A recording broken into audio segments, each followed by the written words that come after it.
All right, since President Trump's election night victory, many liberals living in blue states are losing sleep to what they call Trump-induced insomnia. You're blaming Trump for it? Yes, Yahoo News tracked down these victims to ask about their dreams. Susan Rogers, a poet from California, said she was hurtling through space with no direction on a plane that she discovers with horror has no pilot. Oh, boy.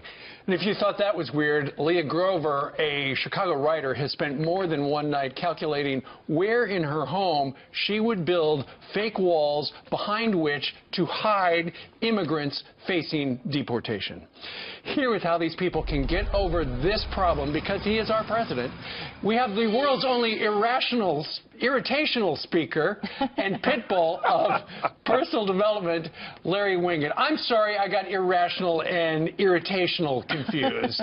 Now I'm going to be sleepless tonight.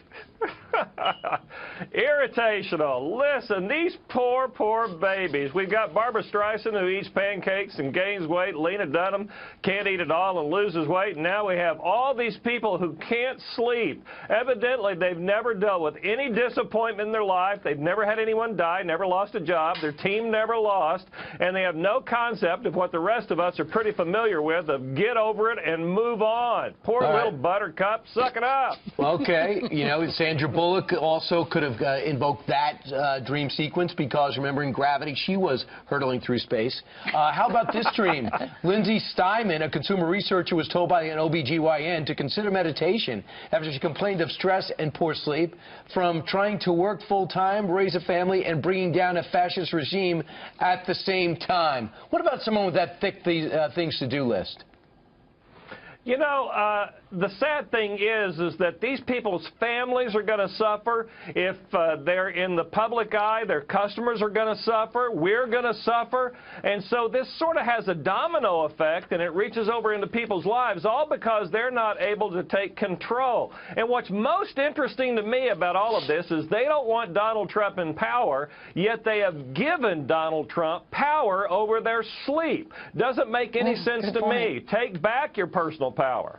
Good point. Yeah, they preach about tolerance, and if you go to those protests, they want you to be tolerant. They want to be tolerant, and that's what they preach. They want to love everybody unless they disagree with you. Do you think they'll ever come around and give the president a chance? You know, it's not just about the president. It's sort of this societal problem that we need to stop indulging all these weaklings and make them, force them to deal with the consequences of life in general, not just life as the result of an election, but life when you lose. And we're not letting people experience loss so they don't actually know how to deal with loss. They have this entitlement that everything should always go their way, and if it doesn't go their way, they get to play the victim, and they get to say, I can't sleep, I can't eat, and then we let them by with it. There you go. Larry Winget, life is very easy if you're Larry Winget. Thanks so much. There's a right way and a wrong way. And